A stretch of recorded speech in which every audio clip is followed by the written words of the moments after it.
here changes the world.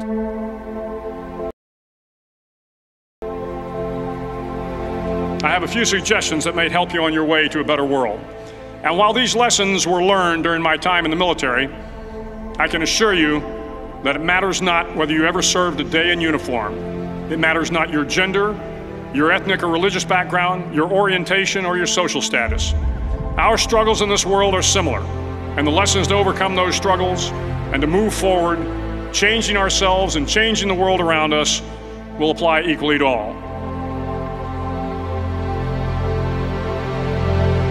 So here are the 10 lessons I learned from basic SEAL training that hopefully will be of value to you as you move forward in life.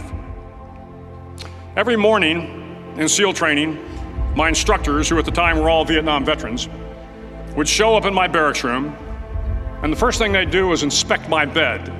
If you did it right, the corners would be square, the covers would be pulled tight, the pillow centered just under the headboard, and the extra blanket folded neatly at the foot of the rack. It was a simple task, mundane at best, but every morning we were required to make our bed to perfection. It seemed a little ridiculous at the time, particularly in light of the fact that we were aspiring to be real warriors, tough, battle-hardened SEALs. But the wisdom of this simple act has been proven to me many times over. If you make your bed every morning, you will have accomplished the first task of the day. It will give you a small sense of pride, and it will encourage you to do another task, and another, and another. And by the end of the day, that one task completed will have turned into many tasks completed. Making your bed will also reinforce the fact that the little things in life matter. If you can't do the little things right, you'll never be able to do the big things right. And if by chance you have a miserable day, you will come home to a bed that is made, that you made. And a made bed gives you encouragement that tomorrow will be better. So if you want to change the world, start off by making your bed.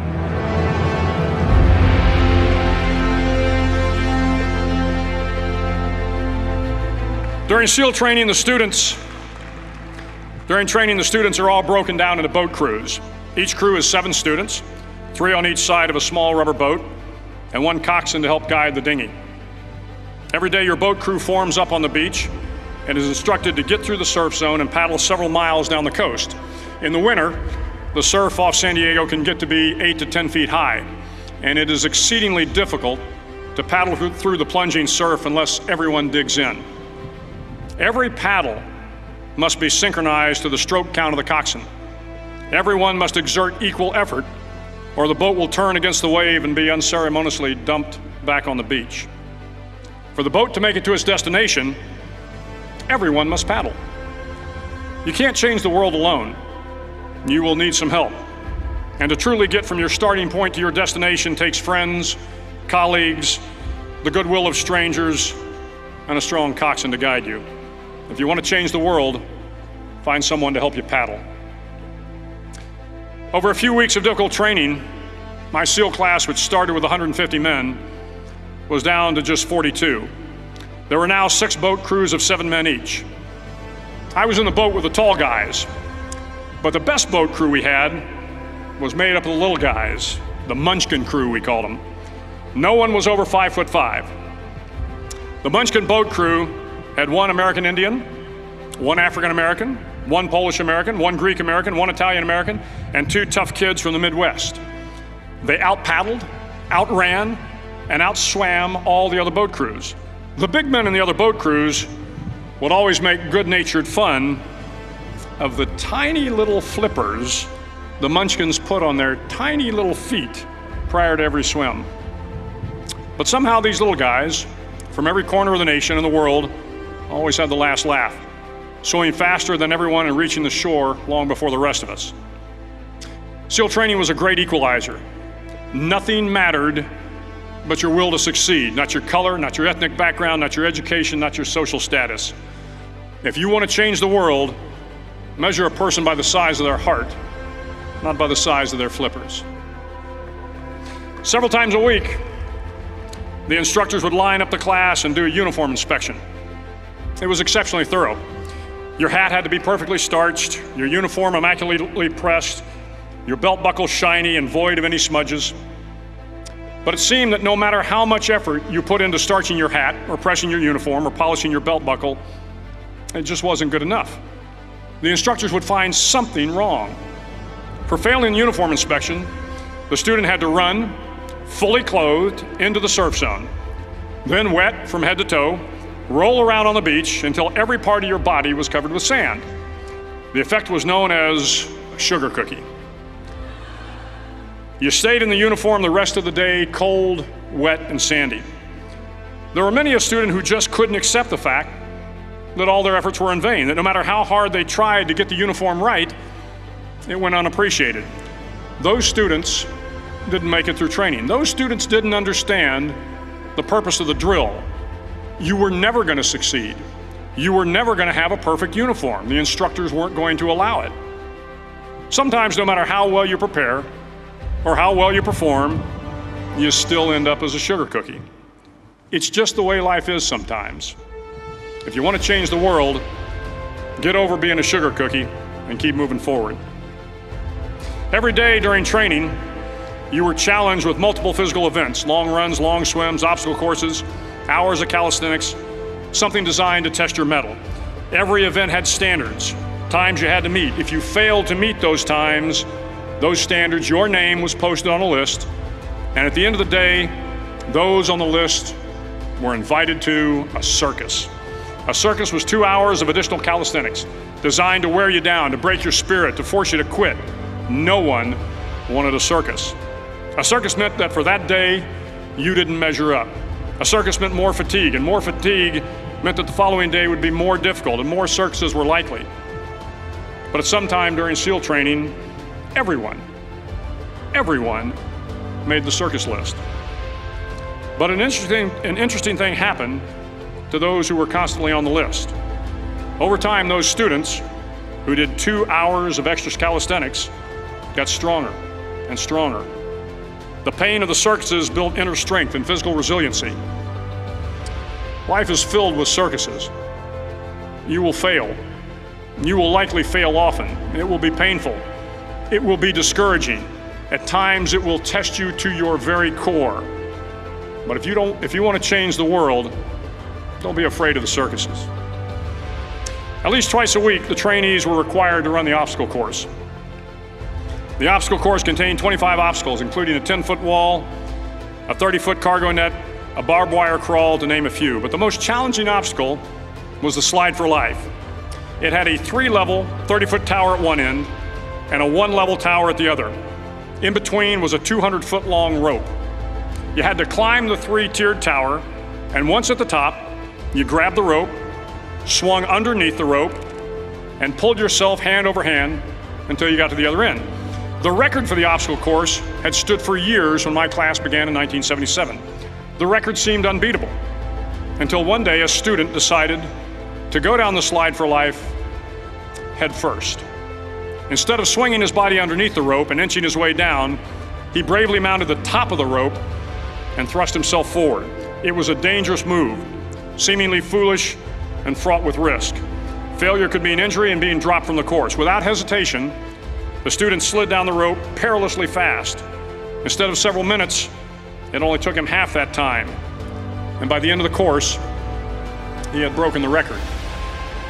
If you want to change the world, sometimes you have to slide down the obstacles head first. During the land warfare phase of training, the students are flown out to San Clemente Island, which lies off the coast of San Diego. The waters off San Clemente are a breeding ground for the great white sharks. To pass SEAL training, there are a series of long swims that must be completed. One is the night swim.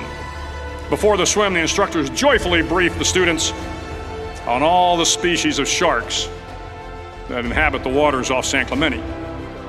They assure you, however, that no student has ever been eaten by a shark, at least not that they can remember. But you are also taught that if a shark begins to circle your position, stand your ground. Do not swim away. Do not act afraid. And if the shark, hungry for a midnight snack, darts towards you, then summons up all your strength and punch him in the snout, and he will turn and swim away. There are a lot of sharks in the world. If you hope to complete the swim, you will have to deal with them. So if you want to change the world, don't back down from the sharks. As Navy SEALs, one of our jobs is to conduct underwater attacks against enemy shipping. We practice this technique extensively during training. The ship attack mission is where a pair of SEAL divers is dropped off outside an enemy harbor and then swims well over 2 miles underwater, using nothing but a depth gauge and a compass to get to the target. During the entire swim, even well below the surface, there is some light that comes through. It is comforting to know that there is open water above you. But as you approach the ship, which is tied to a pier, the light begins to fade. The steel structure of the ship blocks the moonlight. It blocks the surrounding street lamps. It blocks all ambient light. To be successful in your mission, you have to swim under the ship and find the keel, the center line, and the deepest part of the ship. This is your objective. But the keel is also the darkest part of the ship, where you cannot see your hand in front of your face, where the noise from the ship's machinery is deafening, and where it gets to be easily disoriented, and you can fail.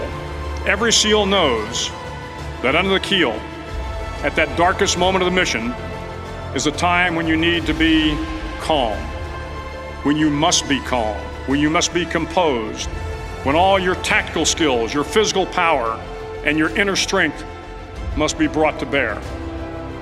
If you want to change the world, you must be your very best in the darkest moments. The 9th week of training is referred to as Hell Week. It is 6 days of no sleep, constant physical and mental harassment, and one special day at the Mud Flats. The Mud Flats are an area between San Diego and Tijuana where the water runs off and creates the Tijuana Sloughs, a swampy patch of terrain where the mud will engulf you.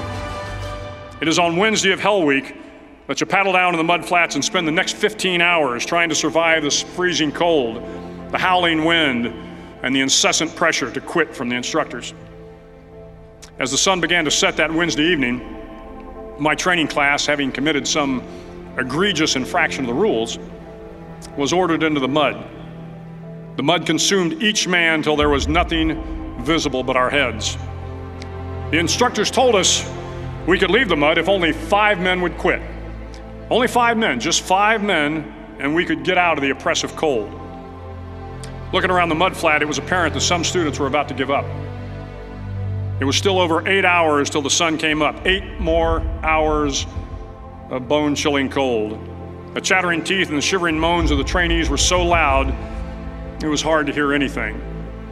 And then one voice began to echo through the night. One voice raised in song.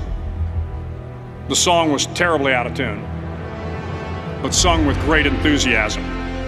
One voice became 2, and 2 became 3, and before long, everyone in the class was singing. The instructors threatened us with more time in the mud if we kept up the singing, but the singing persisted, and somehow the mud seemed a little warmer, and the wind a little tamer, and the dawn not so far away. If I have learned anything in my time traveling the world, it is the power of hope.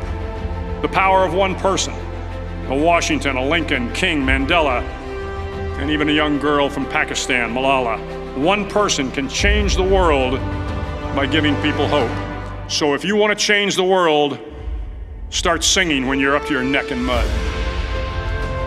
Finally, in SEAL training, there's a bell. A brass bell that hangs in the center of the compound for all the students to see. All you have to do to quit, is ring the bell.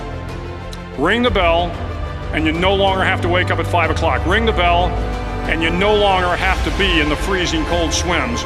Ring the bell, and you no longer have to do the runs, the obstacle course, the PT, and you no longer have to endure the hardships of training. All you have to do is ring the bell to get out. If you want to change the world, don't ever, ever ring the bell. It will not be easy. Start each day with a task completed. Find someone to help you through life. Respect everyone. Know that life is not fair and that you will fail often. But if you take some risks, step up when the times are the toughest, face down the bullies, lift up the downtrodden, and never, ever give up. If you do these things, the next generation and the generations that follow will live in a world far better than the one we have today. And what started here will indeed have changed the world for the better. Thank you very much.